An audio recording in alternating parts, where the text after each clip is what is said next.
Welcome. My name is David Doucette, and I want to welcome you to my personal audio journal, or now I guess we could call it video journal of this thing called life, and it is called The Pursuit of Mindful Living, and I am now bringing in the video format to the podcast, which I'm very excited about. I've done this for some other podcasts that I do. They've been well received. And it allows me to get the podcast onto YouTube as well, which, as we know, is the second most visited site for searching and all of that good stuff. So it's good to have content on YouTube as well. So, and I think the video is kind of just a cool component anyway, and I really like doing it, and getting my 27-inch iMac has really changed how I have thinking, or how I think about producing media and content and such. So what I'm doing now is I'm going to start recording the sort of audio session, but one thing I'm going to try today is when I have recorded the video of the audio podcast, I would really kind of just record them in the zone and not really be looking into the camera or the video audience, so to speak. But today I'm going to try something a little different, where I am going to be looking into the camera, and hopefully I can still capture the essence of the show and everything for the audio recording as well. And as you know, audio is where I have started, but video is fast becoming just very cool and exciting. And I can talk a little more about that, I think, once I start the audio recording. So, and you can also notice I positioned the microphone further away, and I adjusted some settings on the mixer so I can still get the high quality audio that I like. So let's go ahead and actually start recording the episode. So let's see here. Let me get, all right, we're all queued up. Let me hit the record button. The Pursuit of Mindful Living, episode number 12. Oh, you know what? Let's try that again. See? See? All right, let me try that again, because it's actually episode number 13. Okay, here we go. Let me hit record. The Pursuit of Mindful Living, episode number 13.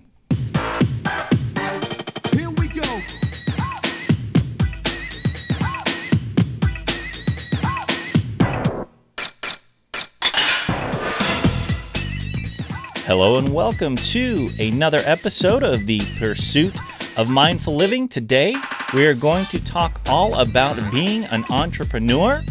I'm also going to talk about my new fitness routine, which I'm very excited about, and my passion for cooking is back. It's coming up right now. Welcome, everybody. My name is David Doucette, and I'm coming to you from my studio in Santa Monica, California, and thrilled once again to be sitting down to record what is probably my favorite podcast actually to record, is The Pursuit of Mindful Living, which is my personal journey through this thing called life. And one of the things I'm excited to let you know about is I am video recording this episode as well, and it is something I've been experimenting with in some other podcasts, and I really enjoy doing it. It's been well received, and video is just another way that we do consume content, and it also is going to allow this podcast to be on iTunes, or I'm sorry, it's already on iTunes, on YouTube as well. So really excited about that, and the 27-inch iMac that I have has really changed how I think about producing content and media. So I want to welcome the video listeners as well. And here we are with the pursuit of mindful living. Now, what I want to the main thing I want to talk about, of course, there's always a couple of main things to talk about, right? But it's been about, I think, about 4 weeks since I released the last episode, and so much has happened in the last 4 weeks. And as you know, if you listen to the last episode, I talked about my relationship with my business and Wendy and the boys and turning 40 in October and just so many changes. But I have to tell you, I am really excited about the future and really excited about 2012. And we're going to talk about that. We're going to talk about why I am so excited about 2012. I do have to mention now that I've set a little bit of this up for the video recording, giving myself a little more space around the microphone. I actually really like it because I used to record right on top of the microphone, and now I'm probably about 6 inches away. I've made some adjustments on the mixer so I can still get that high quality audio, but it actually gives me some room to move around. I can use my hands. I can do all kinds of cool things. And those of you who are just listening to the audio, maybe you can imagine that, or you can check out the video over at scmn.tv. So entrepreneur, this is a big thing for me, actually, and I want to talk about why.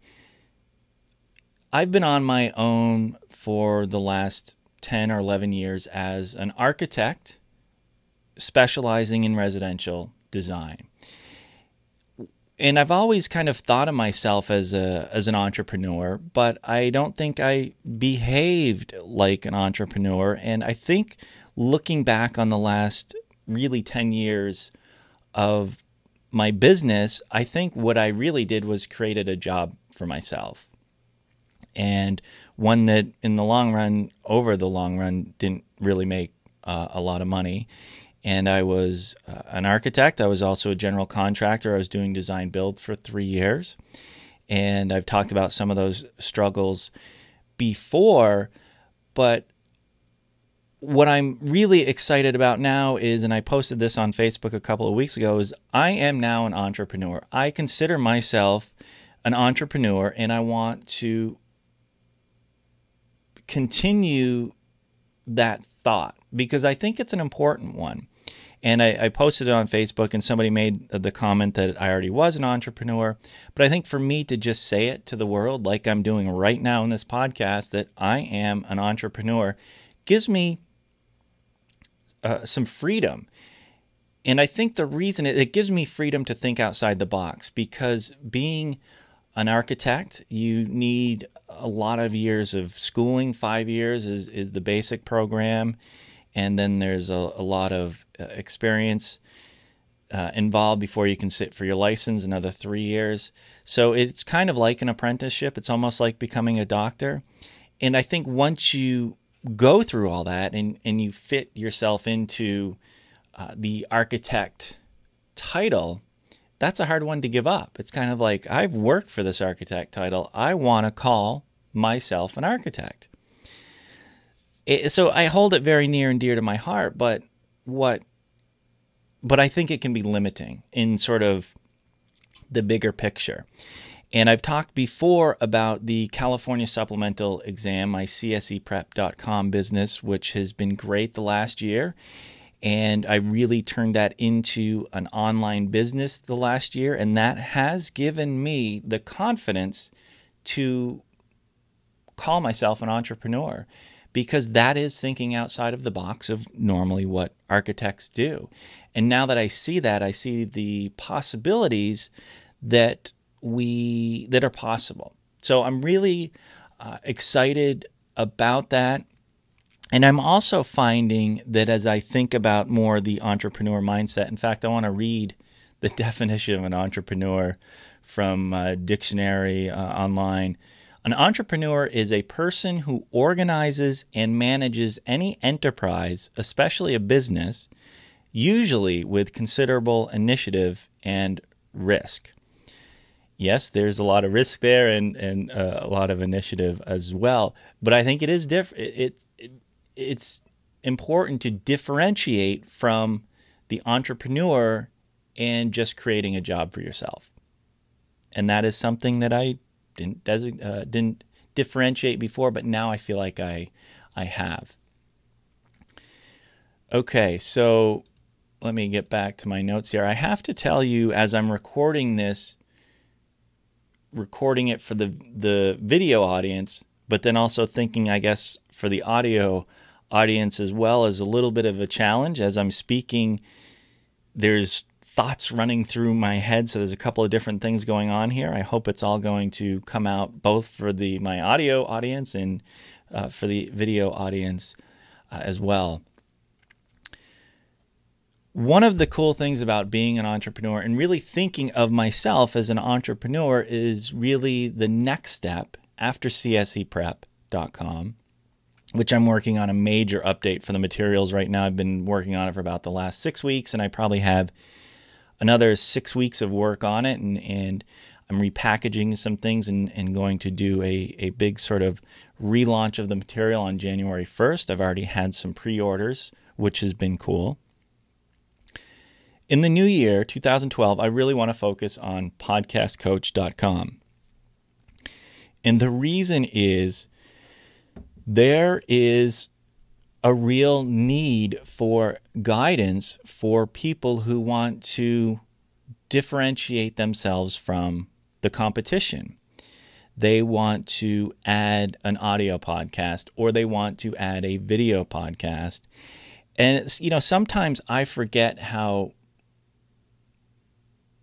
not valuable, because I know it's valuable, but I forget the value of the knowledge that I have. Because sometimes I think, well, if I know it, everyone else knows it. But when I stop and think about it, I've spent a long time figuring this stuff out. I love doing it. I love creating media content. And as I just mentioned a little while ago, the 27-inch iMac has changed a lot of how I deliver content and how I think about it. So I think there is a real need. There's a real service there. And what I want to do is really focus on Podcast Coach. And also make sure as I do this, I'm not just creating another job for myself. And that is something I'm going to really be working on in the first part of 2012 and setting up the entrepreneur mindset, which, by the way, a great book to read if you haven't read it yet is The E-Myth Revisited by Michael Gerber. It's a classic. I read it about a year ago. And in fact, I should do a show maybe about that book, actually. See, all these random thoughts going on as I'm speaking. So yeah, E-Myth, check that book out. But the entrepreneur concept has just given me a lot of freedom, and I know it works. I've seen it with cseprep.com, so I'm really excited about the future. And also, I've really connected with a couple of interesting people lately, which I want to take and focus more time on the podcasting network, the scmn.tv, or the Social Circle Media Network. One of the things I'm contemplating is actually changing the name, because scmn.tv, it doesn't really roll off the tongue. It's kind of the M and N. It doesn't mix. So I'm thinking about scpn.tv, and don't go and reserve that on me because it's available right now. In fact, I should probably just reserve it when I get done recording this. But scpn.tv, it I think rolls off the tongue a little better, and the Social Circle Podcasting Network. And I like the P for podcasting because instead of the M for media, which the media network, it's kind of like, well, what exactly is that? But the podcasting network, we know it's a podcasting network, and that I like very much. So I think I'm going to go ahead with that change. I'm just still mulling it over in my head. But one of the podcasts I have on there is with my good green architect friend Eric Corey Freed, and that's Green Talk, and we're going to be focusing more on that. And then couple of people I've come in contact with. One person I want to mention is Femi Abudunde.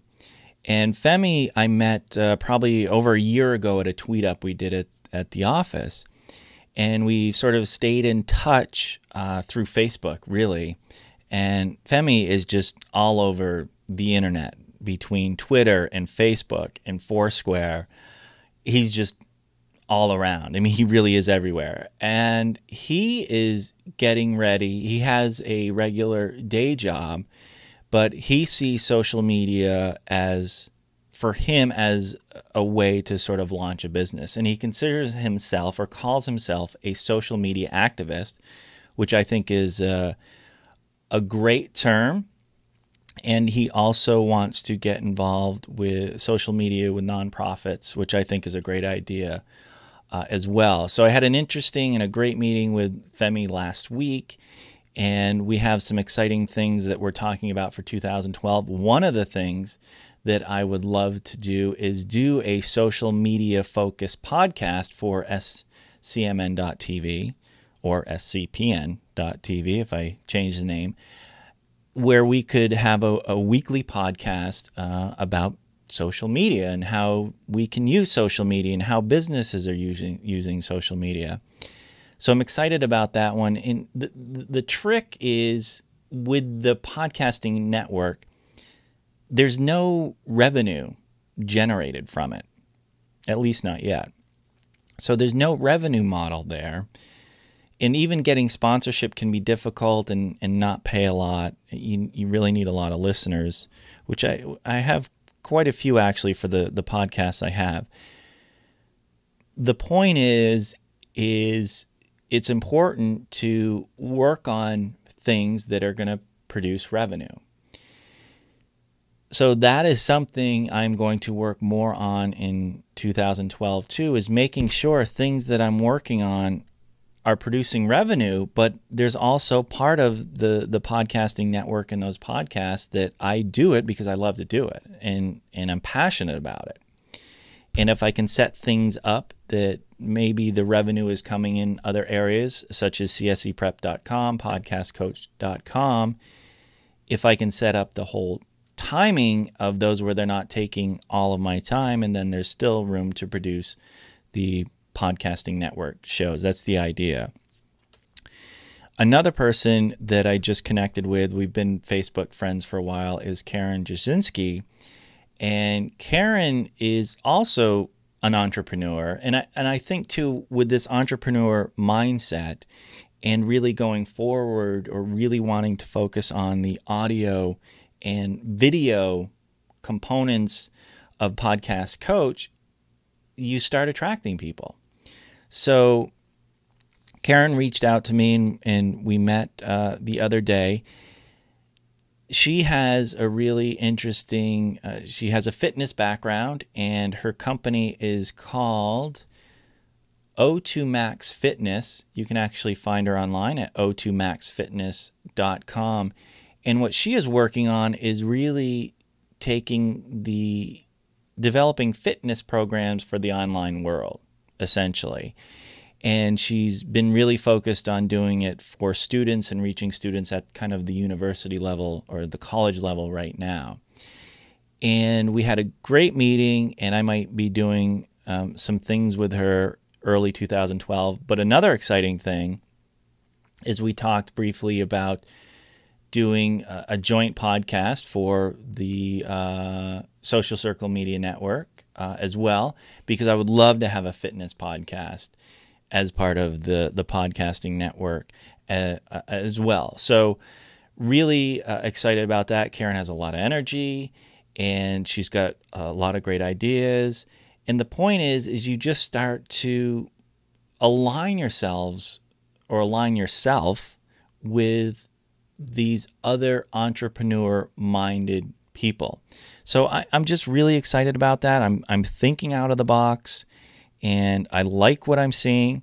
And it doesn't mean I'm giving up the architecture at all, actually. I still have a few projects I'm working on.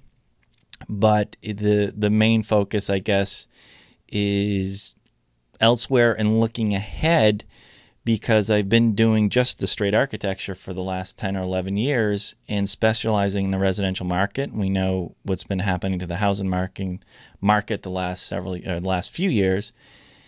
It's not financially viable over the long term, at least for me and what my experience in it, to count on it as, I guess, the sole source of income. Which, if I have any message for you, would be, we're at a time in our lives when we need to diversify. However, we need to diversify. As we know, the job market and the unemployment rate is high, and we're all reinventing ourselves. And another book I'm reading is Napoleon Hill's Think and Grow Rich, written in 1936. It's a book I've known about for years, but just never picked up. I finally downloaded it for my Kindle for like $2 a couple of weeks ago. And he spent really 25 years doing the research for this book, and he interviewed the people at the time, the Henry Fords, the J.P. Morgans, who were really making money and successful at it. And Henry Ford never completed high school, but he had an idea. And Napoleon Hill goes through kind of the steps of the almost the millionaire mindset or successful people mindset. It's a fantastic book. And what's interesting is it was written in 1936, right after the Great Depression. Well, a lot of the message of the book is as relevant today as it was then. And he talks about a lot of people are out of work. A lot of people are reinventing themselves, and a lot of sort of just great stuff. I'm about halfway through it, so I encourage you to check it out.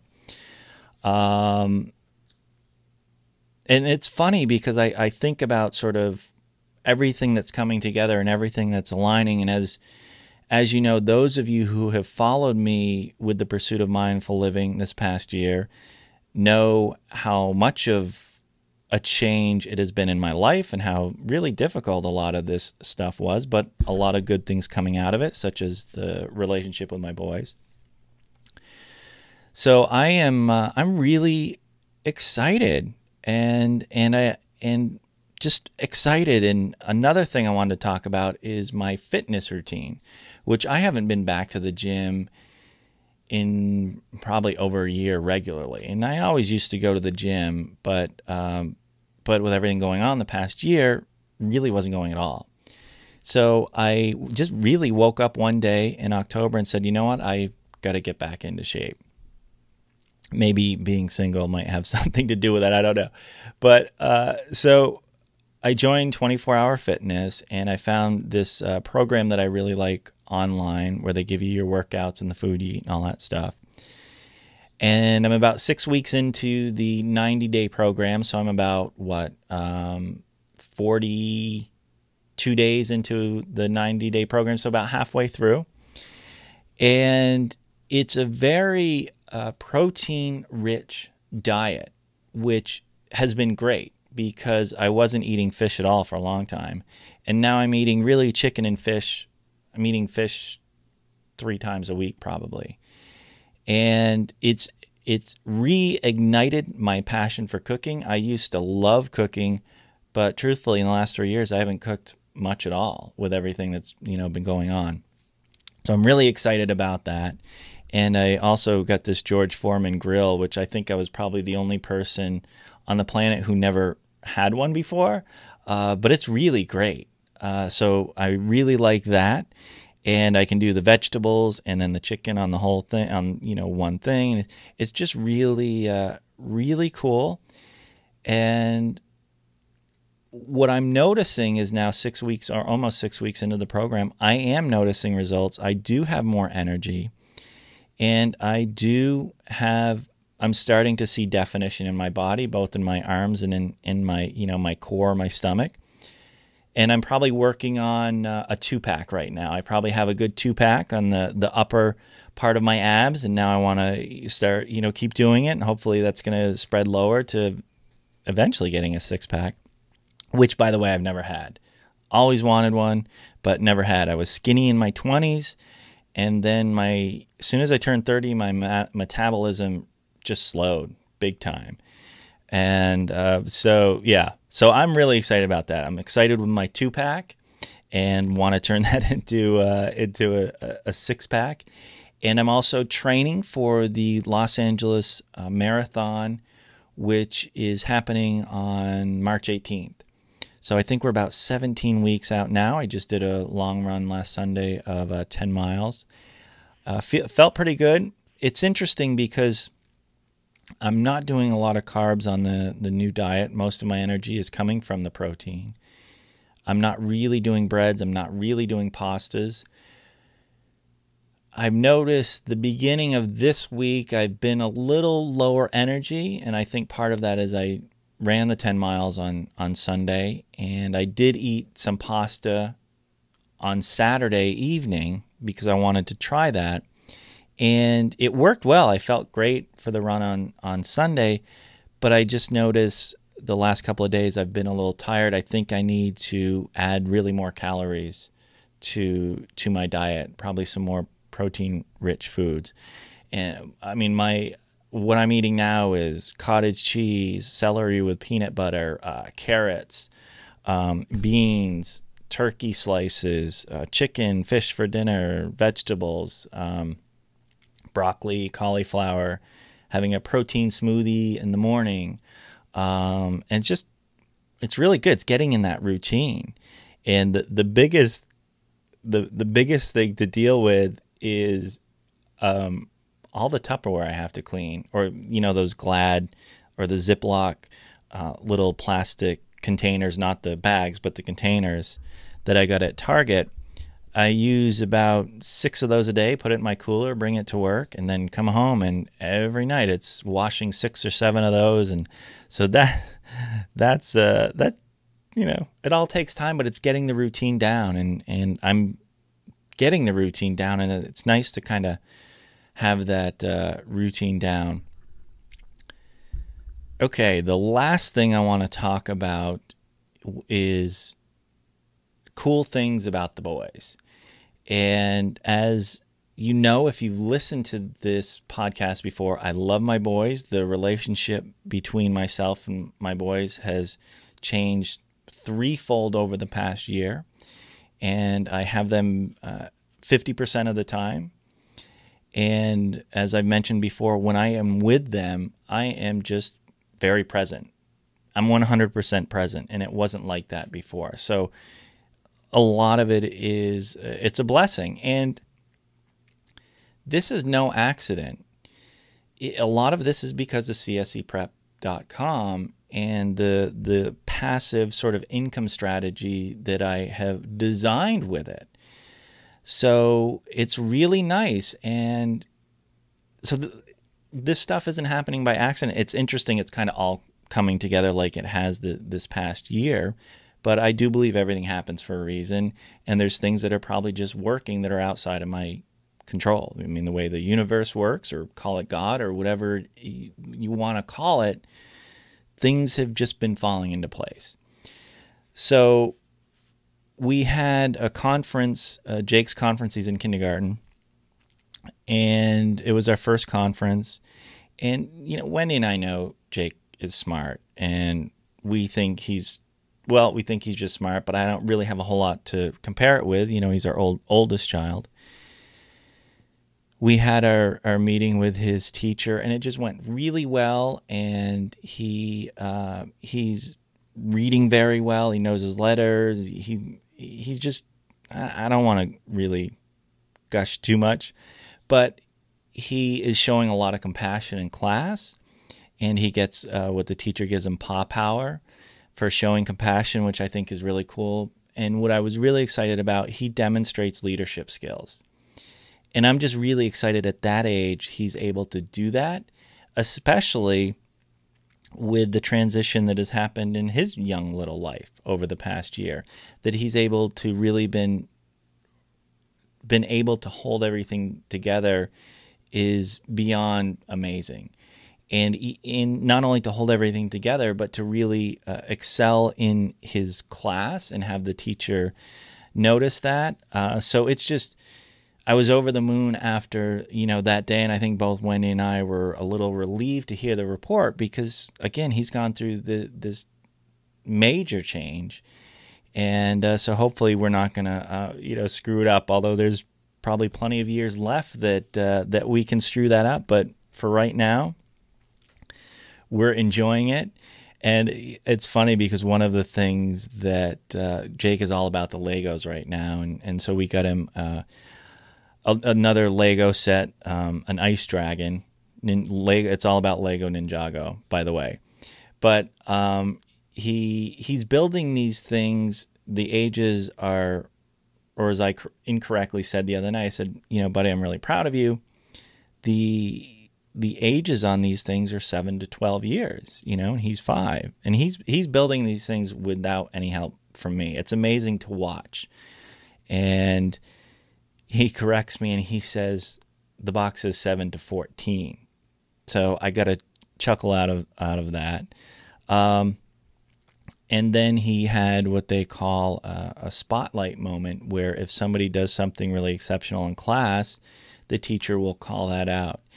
And Jake, they were doing something with glue sticks the other day or last week, and the glue sticks, there wasn't enough glue sticks to go around for everybody. So some of the kids were waiting, and Jake finished using his glue stick, and before he put it away, he asked the table if anybody needed a glue stick before he put it away. And so the teacher spotlighted him for that kind of, I guess, I don't know, exceptional behavior or however you want to call it. But it was just cool to hear that stuff because for you parents that are listening, we teach the kids, but I never feel like we're really teaching them. I guess we are, but some of it I think they're just born with, and others we hope they somehow pick up from modeling from us. Not that we're perfect parents, but you don't know what's going to stick. And I'll tell you one more thing about Jake, and then that's it for the boys. He goes to this program. It's called STAR on Mondays and Thursdays when I have them. So he's able to stay at school longer, so I can work and I pick him up afterwards. And at STAR, they have juice and snacks. And Wendy and I, we're not a juice family. We drink water with breakfast, lunch, and dinner, and so do the boys because that's what we do. So they never have juice at home. And occasionally when they go to birthday parties, we'll let them have one juice because it's amazing how much juice and sugar and all that stuff is at these birthday parties, by the way. And it just seems like parents don't question it. But we, let them have a juice at the birthday parties. So I said to Jake a few weeks ago, I said, what about if you just had juice once a week at STAR? So like maybe on Monday you have water, and then on Thursday you can have the juice. And he said, oh, okay, I'll try that. And then 1 week went by and I asked him about it, on a Monday, and he goes, oh, Dad, I'm sorry, I forgot. I had juice. I'm like, oh, that's okay. Just if you think about it. And then probably at least another week went by before I even mentioned it, and I actually kind of forgot. And then I picked him up on a Monday, and I said, hey, did you have juice today? And he says to me as we're walking, I'm holding his hand, he goes, no, Dad, I did what you asked me to do and what we discussed. I was like, oh, okay, good job, buddy. Inside I'm like, but it's pretty cool. So I think I've gushed enough about the boys, and I'm going to get us some music for on the way out here. So that is all I have for today. Hopefully this video, audio recording both at the same time is working. We're going to find out. And even if it's not working, I'm putting it out anyway. This is The Pursuit of Mindful Living. My name is David Doucette. I want to thank you so much for joining me today, and I will see you soon.